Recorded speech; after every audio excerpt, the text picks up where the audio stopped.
مکہ سن 619 عیسوی۔ مکہ میں اسلام کے آخری پیغمبر محمد الرسول اللہ صلی اللہ علیہ وآلہ وسلم کو اپنی دعوت کا اعلان کیے ہوئے 9 سال گزر چکے ہیں، اور آج رات یہاں مکہ میں بڑے بڑے سرداروں کی ایک میٹنگ ہو رہی ہے کہ جس میں اس وقت 7ویں صدی عربیہ کا شاید سب سے اہم موضوع زیر گفتگو ہے۔ اس میٹنگ میں موجود ایک بہت سینئر سردار عمرو بن حشام کہتا ہے کہ ابو طالب بہت بیمار ہیں اور مجھے لگتا ہے کہ اب ان کا آخری وقت قریب آ چکا ہے۔ مجھے لگتا ہے کہ اب ہمیں چل کر ان سے بات کرنا ہوگی کہ جاتے جاتے وہ ہمارے اور محمد کے درمیان اس جھگڑے کا فیصلہ کر کے جائیں تو بہتر رہے گا، ورنہ ایسا نہ ہو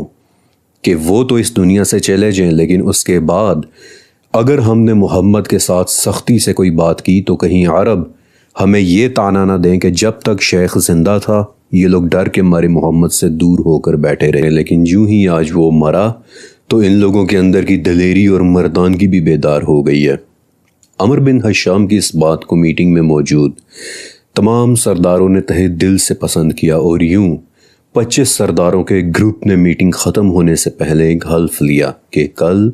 وہ سب مل کر ابو طالب کے پاس جائیں گے اور ان سے انصاف کا تقاضا کریں گے۔ مکہ سن 619 عیسوی، ابو طالب کے گھر پر آج مکہ کے 25 بڑے بڑے سرداروں نے مل کر ابو طالب کے گھر آنے کا فیصلہ کیا ہے اور ان کے سامنے اپنا مقصد رکھ رہے ہیں کہ اے ابو طالب ہماری بات سنیں، آپ ہمارے سردار ہیں، ہمارے بڑے ہیں، لیکن اب ہم آپ کے بھتیجے سے بے حد تنگ آ چکے ہیں اور اب ہم آپ سے انصاف کا تقاضا کرنے آئے ہیں۔ آپ اپنے بھتیجے کو سمجھا دیں کہ وہ خود جس مرضی کی چاہے عبادت کرے لیکن ہمارے معبودوں کے لیے ایک لفظ بھی نہ بولے۔ ان لوگوں کی نہ ختم ہونے والی شکایات سن کر ابو طالب اپنے غلام کو کہتے ہیں کہ جاؤ اور جا کر محمد کو بلا کر لاؤ۔ غلام جا کر نبی محمد صلی اللہ علیہ وآلہ وسلم کو بلا کر لاتا ہے، اور جب نبی دروازے میں داخل ہوتے ہیں تو اچانک عمرو بن حشام ایک بات نوٹس کرتا ہے کہ پورے گھر میں سردار بھرے ہوئے ہیں لیکن ابو طالب کے قریب ہی بیٹھنے کی ایک جگہ ابھی بھی خالی ہے۔ تو اچانک اس کے دل میں ایک خیال آتا ہے کہ کہیں ایسا نہ ہو کہ محمد اس جگہ پر بیٹھ جائے اور چچا کے دل میں اپنے بھتیجے کی محبت جاگ جائے اور یوں کہیں وہ ہماری بات ہی سننے سے انکار نہ کر دے، لہٰذا فوراً عمرو بن حشام بھاگ کر اس خالی جگہ میں بیٹھ جاتا ہے اور محمد الرسول اللہ صلی اللہ علیہ وسلم کو اس کمرے میں بیٹھنے کے لیے صرف دروازے کے پاس ایک چھوٹی سی جگہ ہی مل پاتی ہے، اور یہ گفتگو ایک مرتبہ پھر سے شروع ہوتی ہے۔ ابو طالب کہتے ہیں کہ میرے پیارے بیٹے، تم دیکھ رہے ہو کہ آج تمہاری قوم کے تمام بڑے بڑے سردار تمہارے گھر پر آئے ہیں اور تم سے صرف اتنا چاہتے ہیں کہ تم ان کے معبودوں کی توہین اور برائی کرنے سے باز آ جاؤ، اور نہ صرف یہ بلکہ یہ لوگ اتنی اجازت دینے کو بھی تیار ہیں کہ تم جس کی چاہے مرضی ہے عبادت کرو، انہیں کوئی اعتراض نہیں۔ اس پر محمد اپنے چچا کو کہتے ہیں کہ چچا جان، کیا میں انہیں اس سے بھی بہتر ایک بات بتاؤں؟ اور تمام سرداروں نے مڑ کر آپ کی طرف دیکھا کہ پتہ نہیں اب محمد کیا کہنے والے ہیں، اور نبی علیہ السلام نے اپنی بات جاری رکھی کہ اگر تم نے میری وہ بات مان لی کہ جو میں کہنے والا ہوں تو نہ صرف عرب بلکہ پورا عجم تمہارے سامنے جھک جائے گا۔ تو عمرو بن حشام تیزی کے ساتھ کھڑا ہوا اور بولا کہ محمد پہیلیاں مت بجھواؤ، صاف صاف کہو کہ تم کیا کہنا چاہتے ہو۔ اور تب آپ علیہ السلام نے بآواز بلند فرمایا کہ لا الہ الا اللہ، اور آپ کا اتنا کہنا تھا کہ 25 کے 25 سردار غصے میں کھڑے ہو گئے اور کہنے لگے کہ محمد تمہاری اسی ایک بات سے تو ہمیں اختلاف ہے، تم اپنے اسی مطالبے سے تو پیچھے ہٹنے کو تیار نہیں ہو، تم جو چاہو گے ہم کہنے کو تیار ہیں، تم ایک کلمے کا تقاضا کرتے ہو تو ہم 10 کلمے کہنے کو تیار ہیں، لیکن وہ یہ کلمہ کبھی نہیں ہو سکتا۔ اور پھر محمد نبی نے جواب دیا کہ تو پھر اس کلمے کے علاوہ تم میرے ہاتھ پر سورج اور چاند بھی لا کر رکھ دو تو مجھے اس کی کوئی پرواہ نہیں ہے، اس کلمے کے سوا میں تم سے کبھی کچھ اور نہیں مانگ سکتا۔ اور یوں سرداروں سے بھرے ابو طالب کے اس گھر میں آوازوں کا ایک طوفان برپا ہو گیا کہ محمد تمہارا تو ارادہ ہی کچھ اور ہے، تم ہم سب کو چھوڑ کر صرف ایک اپنی بات منوانا چاہ رہے ہو، نہ ہم نے اپنے آپ میں یہ وتیرہ دیکھا ہے اور نہ ہی نصرانیوں میں یہ طریقہ دیکھا ہے یہ تمہارا کیسا خدا ہے کہ جو کسی اور کو نظر ہی نہیں آتا؟ نہیں، بلکہ تم چاہتے ہی ہو کہ تم سب کو پیچھے کر کے اکیلے اس شہر پر سرداری کرو۔ اور یہ کہتے ہوئے 25 کے 25 سردار غصے میں بھرے اپنے کپڑے جھاڑتے ہوئے ابو طالب کے گھر سے واپس چلے گئے۔ اور تب سورہ صاد کی 4تھی آیت نازل ہوئی کہ کافروں کو اس بات پر تعجب ہوا کہ ان میں انہی کے درمیان سے ایک ڈرانے والا شخص آ گیا، اور وہ کہنے لگے کہ یہ تو ہے ہی جھوٹا اور جادوگر۔ لیکن کون ہے اللہ کے جس کے انکار پر یہ 25 کے 25 لوگ تلے ہوئے تھے؟ بسم اللہ الرحمن الرحیم۔ السلام علیکم، میرا نام فرقان قریشی ہے، اور آج میں آپ کو اپنے ساتھ ایک بہت ہی خاص محفل میں لے کر جانے والا ہوں۔ میری ٹائم مشین میں بیٹھ کر ایک 5th ڈیمینشنل بینگ کی طرح وقت میں پیچھے سفر کرتے ہوئے آج ہم 8ویں صدی کے عربیہ میں جائیں گے، کیونکہ ابھی جو ہم نے وٹنس کیا وہ ایک بہت ہی انٹینس محفل تھی کہ جس کے بعد اسلام کے آخری نبی محمد رسول اللہ صلی اللہ علیہ وآلہ وسلم اور مکہ کے سرداروں کے درمیان ایک شدید اور ایک طویل لڑائی کا آغاز ہو گیا تھا۔ لا الہ الا اللہ پر لڑائی، نہیں کوئی معبود سوائے اللہ کے اوپر لڑائی۔ اور آج میں آپ کو ایک ایسی محفل میں لے کر جانے والا ہوں کہ جہاں ایسے لوگ موجود ہیں کہ جو ہمیں اس اللہ کا تعارف کروانے والے ہیں کہ جس کا ذکر لا الہ الا اللہ میں ہے۔ اس محفل میں بیٹھنے والے لوگ تابعین کہلاتے ہیں، یعنی کہ ان عظیم لوگوں کے ڈائریکٹ سٹوڈنٹس کہ جنہیں صحابہ کرام کہتے ہیں، وہ لوگ کہ جنہوں نے نبی محمد صلی اللہ علیہ وآلہ وسلم سے ڈائریکٹ اللہ کے متعلق علم سیکھا تھا۔ اور آج تابعین کی جس محفل کو ہم اپنی ٹائم مشین میں بیٹھ کر اور وقت میں پیچھے جا کر اٹینڈ کرنے والے ہیں، آج اس محفل کا موضوع ہے لا الہ الا اللہ۔ دسمبر 987 عیسوی، تابعین کی ایک مجلس، بغداد۔ آج بغداد کے اس گھر میں ایک بہت خوبصورت محفل ہو رہی ہے کہ جس میں اسلام کے بڑے بڑے نام موجود ہیں، بڑے بڑے شیوخ موجود ہیں۔ اور آج ہم اس محفل میں بیٹھ کر سیکھیں گے کہ کون ہے اللہ۔ ان شیوخ میں سے 2 لوگوں کے نام ہیں امام بہقی اور امام ابو شیخ رحمۃ اللہ علیہ۔ ان دونوں شیوخ نے 2 مختلف صحابہ انس بن مالک رضی اللہ تعالیٰ عنہ اور ابی ابن کعب رضی اللہ تعالیٰ عنہ سے سیکھا ہے۔ اور یہ دونوں فرماتے ہیں کہ ایک مرتبہ خیبر کے کچھ یہودی نبی کریم صلی اللہ علیہ وآلہ وسلم کے پاس آئے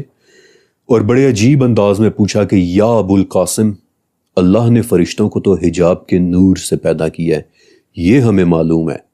آدم کو گندھی ہوئی کھنکھناتی مٹی سے پیدا کیا ہے، اس کا بھی ہمیں علم ہے۔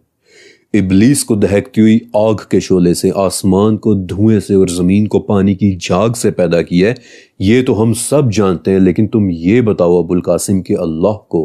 کس نے پیدا کیا ہے؟ ہمیں یہ تو بتاؤ کہ وہ اللہ دیکھنے میں کیسا ہے؟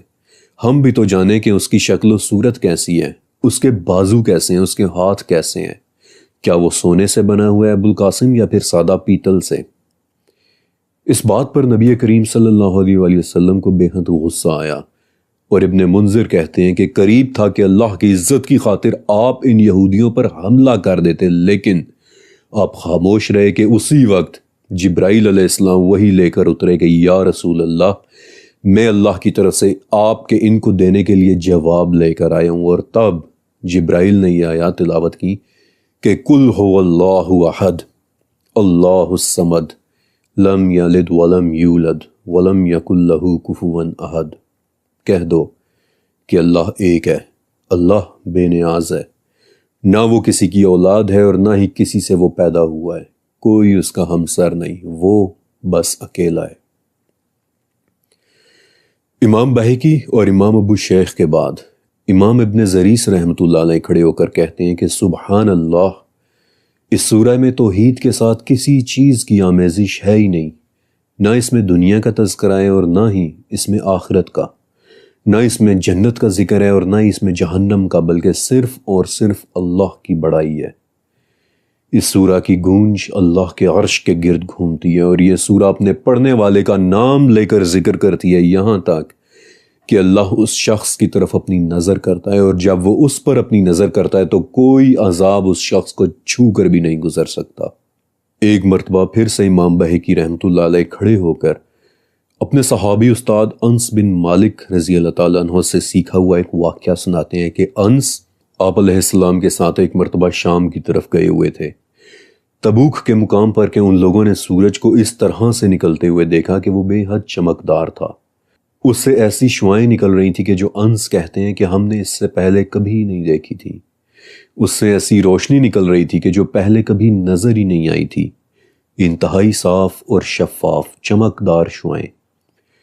اور ابھی ہم یہ دیکھ ہی رہے تھے کہ آپ علیہ السلام کے پاس جبرائیل ایک مرتبہ پھر سے تشریف لائے اور دکھ دینے والی ایک خبر دی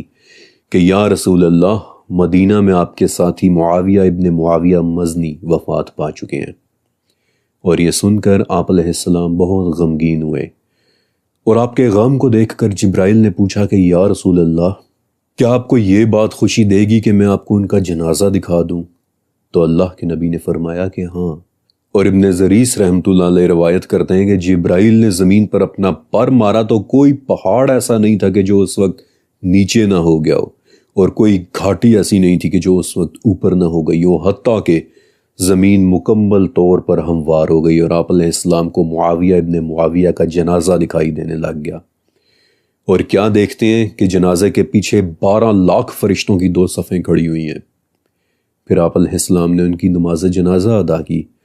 اور پھر جبرائیل سے حیرانی کے ساتھ پوچھا کہ یا جبرائیل، معاویہ ابن معاویہ نے ایسا کیا کیا تھا کہ ان کے جنازے میں اس قدر فرشتے آئے تھے؟ تو جبرائیل نے فرمایا کہ یا رسول اللہ، یہ شخص اٹھتے بیٹھتے چلتے پھرتے قل هو اللہ احد کہا کرتا تھا۔ تمام شیوخ ابن زریس اور انس بن مالک کی اس روایت پر اللہ اکبر کہتے ہوئے اپنی گفتگو جاری رکھتے ہیں، اور پھر امام ابو یعلا اور ابن انباری اپنی اپنی مصاحف میں ایک بار پھر حضرت انس رضی اللہ تعالیٰ عنہ سے روایت کرتے ہوئے بیان کرتے ہیں کہ ایک مرتبہ نبی کریم علیہ السلام نے کسی سریہ کے لیے ایک چھوٹی سی دستی کو بھیجا، یعنی کہ ایک ایسی پیٹرولنگ پارٹی کہ جو دشمن کی نقل و حرکت کا جائزہ لینے کے لیے بھیجی جا رہی ہو۔ اس پارٹی میں ایک شخص ایسا بھی تھا کہ اسے باقیوں کو نماز پڑھانے کی ذمہ داری سونپی گئی تھی، لیکن وہ شخص ہر نماز میں صرف اور صرف قل هو اللہ احد پڑھایا کرتا تھا، یہاں تک